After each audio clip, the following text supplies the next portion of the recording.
Good morning all. Abhay Shukla this side students, and today I am going to begin your moment book, and we will deal with the chapter number 1, that is the lost child. Okay, so without wasting a moment, let's begin the chapter. So it was the festival of spring. From the wintry shades of narrow lakes and alleys emerged a galley-clad humanity.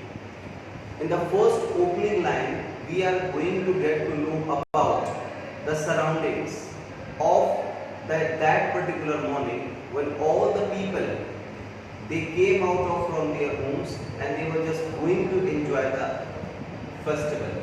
Some walked, some rode on horses, others sat being carried in the bamboos and bullock carts. So some were using horses, some were using the bamboo and the bullock carts, and others they are going by their own feet. One little boy ran between his father's legs, brimming over with light and laughter. There was also a boy who was very happy, who was very full of joy, as whenever you are going to attend any festival, any fair, at that time there was a strange type of happiness in you. The same was with the boy. He was very happy and he was just running with his father. So come child, come, called his parents. As parents are very cautious whenever they are going to a fair, and especially when the children are with them.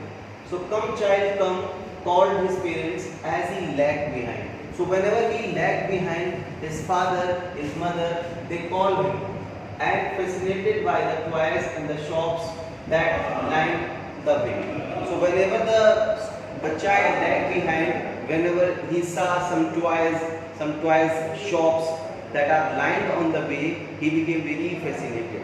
He hurried towards his parents, his feet obedient to their call. So whenever his parents call him, he hurried towards his parents, and as giving the glimpse that he is very obedient, his eyes is still lingering on the receding toys.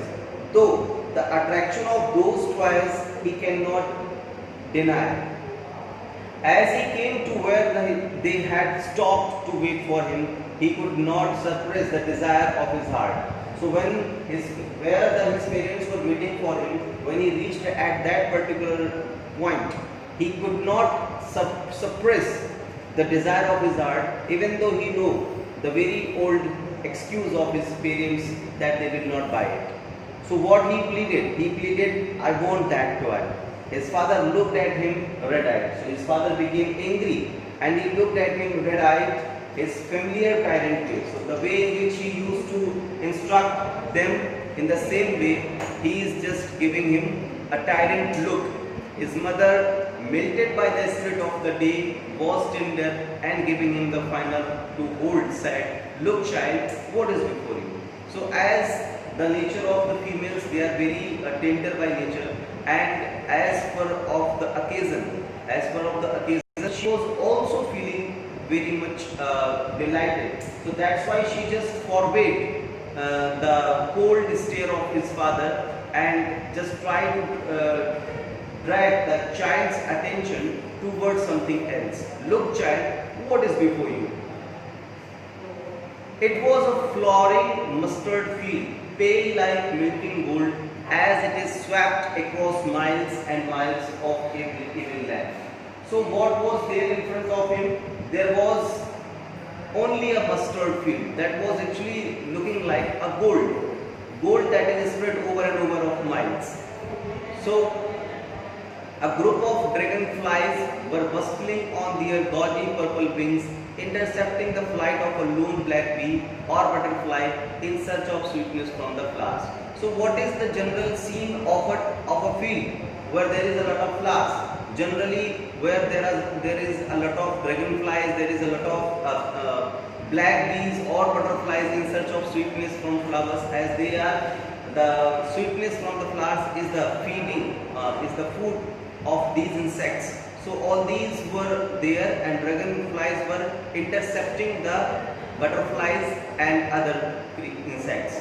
The child followed them in the air with his gaze, till one of them would still in its wings and rest, and he would try to catch it, but it will go fluttering, flapping up into the air.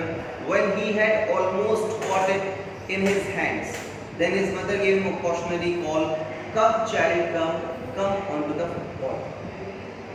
So the child, when he saw those insects, he became very attracted towards those insects, and he looked over those insects. He started to look at over those insects, but it would go fluttering, flapping up into the air when he had almost caught it in his hand. So when he was just about to caught him, they began to flew from his hands. And suddenly, at that particular moment, his mother called him, "Come, child, come onto the footpath." He ran towards his parents gaily and walked abreast of them for a while, being, however, soon left behind, attracted by the little insects and worms along the footpath that were teeming out from their hiding places to enjoy the sunshine. So he obeyed his parents, but as he saw some little insects, some worms that were there outside of their holes to enjoy the sunshine, he once again felt attracted towards those insects and want to enjoy their company, and he left behind. "Come, child, come," his parents called him from the shade of a grove where they had seated themselves on the edge of a well. So there was a grove. There was under the shadow of a very dark, very dense tree. They were sitting, and from there they called him, "Come, child, come." He ran towards them. A shower of young flowers fell upon the child as he entered the grove. So just as he entered the grove, a shower from the tree began to fall upon him. But lo, he heard the cooing of the doves and ran towards his parents, shouting, the dove, the raining petals dropped from his forgotten hand." So just as he saw the dove, he forgot all about those petals, and they dropped from his hands. "Come, child, come," they called to the child, who had now gone running in the wild capers round the banyan trees and gathering him up. They looked the narrow, winding footpath which led to the fair through the mustard fields. So as they neared the village, the child see many other footpaths full of thorns covering to the whirlpools of the fair and felt. So when he was just nearing the village, the child saw so many footpaths which is full of citizens conversing to the whirlpools of the fair, and felt and once repelled and fascinated by the confusion of the world he was entering. So there was a lot of rush outside of that particular place, and he was fascinated a lot as he was entering in a confusing world. A sweet meat seller hawked gulab jamun, rasagulla, barfi, jalebi. So there was a sweet meat seller, and he was just crying. He was hawking like gulab jamun, rasgulla, barfi and jalebi at the corner of the entrance, and a crowd pressed round his counter at the foot of an architecture of made-colored sweets decorated with leaves of silver and gold. So many people were there in front of his shop to purchase those sweets, which are covered, decorated with the leaves of silver and gold. The child stared open-eyed, and his mouth watered for the barfi. That was his favorite sweet. So when he saw that barfi, actually barfi was his favorite. So when he saw barfi, there was water in his mouth, and he yearned for that barfi. What he said to his parents, "I want that barfi," he slowly murmured. But he half knew as he begged that his plea would not be heeded, because parents would say he was so greedy. But he knew in himself that his parents will not pay attention on him, and they will refuse to purchase those sweets for him by saying that he was so greedy. So without waiting for an answer, he moved on. A flower seller hawked a garland of gulmohar. The child seemed irresistibly drawn. So when he saw the garland of gulmohar, he became too much fascinated towards that. he went towards the basket where the flowers he heaped and half murmured, I want that garland. He came to that particular shop and there he yearned for that garland. But he well knew his parents would refuse to buy him those flowers because they would say that they were cheap. So without waiting for an answer, he moved on. But he knew once again in himself that his parents were definitely denied to purchase those flowers for him by saying that the flowers are very cheap. So that's why he knew all these things. He left that place. A man stood holding a pole with yellow, red, green and purple balloons flying from it. So now he came across a man who was selling balloons, yellow, red, green and purple balloons flying from it. The child was simply carried away by the rainbow glory of their silken colors and he was filled with an overwhelming desire to possess them all. So when he saw the beautiful colors of the balloons, he became too much attracted towards that and he wanted to purchase all them all. But he well knew his parents, he would never buy him the balloons because they would say he was too old to play with such toys. But as he knew very well that his parents will definitely refuse to buy that balloons by saying that you are too old now and the boy of your years, they don't play with balloons. So he walked on further. Now he came across a snake charmer, stood playing a flute to a snake which coiled itself in a basket. The snake was in a basket and the snake charmer was playing the flute. Its head raised in a graceful bend like the neck of a swan. Now the fun of that snake was compared to the neck of a swan, while the music stole into his invisible ears like a gentle rippling of an invisible waterfall. So when he listened that invisible, that beautiful notes, he became attracted, that snake became attracted. The child went on towards the snake charmer, but knowing his parents had forbidden him to hear such coarse music as the snake charmer played, he proceeded further. But as he knew that his parents had forbidden him to listen that coarse music, so that's why he moved on. There was a roundabout in full swing, men, women, children carried away in a wonderful motion, shrieked and cried and with dizzy laughter. The child watched them intensely and then he made a boast request, I want to go on the roundabout, please, father and mother.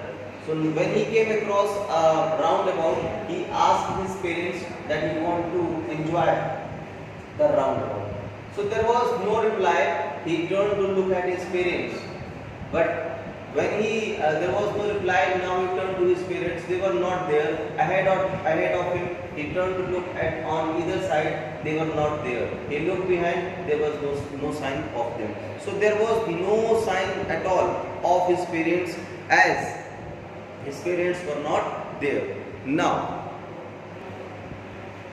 so a full deep cry rose from within his dry throat, and with a sudden jerk of his body, he ran from where he stood, crying in real fear. Mother, father, tears rolled down from his eyes, hot and fierce. His flushed face was convulsed with fear. So this was the physical expression of that child. When he saw that he was lost in the fear, he became very afraid. He was crying very bitterly, that his face was looking like it has been flushed and was covered with fear. Panic stricken, he ran in one side first, then to the other side hither and thither in all directions, knowing not where to go. He was not able to know where to go. That's why he was roaming from here and there. Father, mother, he was crying. His yellow turban came untied and his cloth became muddy. So when his yellow turban, it came out, it became untied and his clothes became muddy. Having run to and fro in a race of running for a while, he stood defeated. He cried, suppressed into sobs. So when he roamed here and there in search of his parents, and when he didn't find them, he became hopeless, and he was defeated, and so his cries was now turned into sobs. A little distances on the green grass, he could see through his filmy eyes men and women talking. He could see through his eyes, which are full of tears, that men and women are talking. He tried to look intentionally among the patches of bright yellow cloths, but there was no sign of his father and mother among these people, who seemed to laugh and talk just for the sake of laughing and talking. As people were there to enjoy the fair, they were enjoying a lot, and the child was crying a lot. They were not paying attention towards him. He ran quickly again, this time to a shrine to which people seemed to be crowding. Now he went towards a shrine. Shrine is a type of temple, you can say, where the peoples were crowded. Every little inch of space here was congested with men, and but he ran through people's leg, his little sob lingering, mother, father, mother, father. Near the entrance to the temple howled. The crowd became very thick. Men jostled each other, heavy men with flashing murderous eyes and hefty shoulders. So a lot of people were just pushing one another to come on the front line. The poor child suggested to thrust away between their feet, but knocked to and fro by the brutal movements. He was just trying to make ways through their feet, but by their brutal movements, he was knocked again and again. He might have been trampled underfoot had he not stripped at the highest pitch of his voice. If he was not able to cry with his full power, maybe he was trampled under feet. Father, mother, father, mother! A man in the surging crowd heard his cry and, stooping with great difficulty, lifted him up in his arms. So a man in that crowd, he surged down and took him up in his arms. How do you get here, child? Whose baby are you? The man asked as he steered clear of mass. When he came out of that mass, he asked him, how do you came here? Whose baby are you? The child wept more bitterly than ever now and only cried. Now the child became more upset and he was more crying and saying, I want my father, I want my mother. I only want my father, I only want my mother. This was the only remark that was made by the child. The man tried to soothe him by taking him to the roundabout. Will you have a ride on the horse? He gently asked. As he approached the ring, the child tore into thousands of shrill sobs and he only shouted, I want my mother and I want my father. Now the man offered him to take a ride of the horse. Will you ride a horse? He gently asked. He approached the ring. But he denied and he said, the child said only, I want my mother and I want my father. The man headed towards the place where the snake charmer still played the flute on the swing cobra. Listen to that nice music, child. Now he bring him to that snake charmer and he told him to listen the music, listen to look at the cobra. But the child shut his ears with his fingers and shouted. Okay, but the child shut his ears and shouted very loudly, I want my mother, I want my father. The man took him to the balloons, thinking that bright colors of the balloons would distract the child attention and quieten him. Maybe by looking at these balloons, he will be a little bit feel comfortable. Would you like a rainbow colored balloons? He simply asked. The child turned eyes from the flying balloons and just thought, I want my mother, I want my mother. But he kept asking on that I want my mother and I want my father. The man is still trying to make the child happy. Bore him to the gate where the flower seller sat. Look, can you smell those nice flowers, child? Would you like a garland to put around your neck? Do you want to enjoy some garland around your neck? But the child turned his nose from the basket and repeated his sobs. I want my mother, I want my father. I only want my mother and father. I don't want anything else. Just please take me to my mother and father. Then, thinking to humor his disconsolate charge by a gift of sweets, the man took him to the counter of the sweet. Now he dragged him to take him to the counter of sweets. But what sweets would you like, the child? He answered. Though the child liked burfi, but even then he turned his face from the sweet shop and only shop. I want my mother and I want my father. So students, this is the chapter number 1 from your moment book. If you have any query in the chapter, you can consult me into the school WhatsApp group. Thank you. Keep learning and keep watching. Thank you.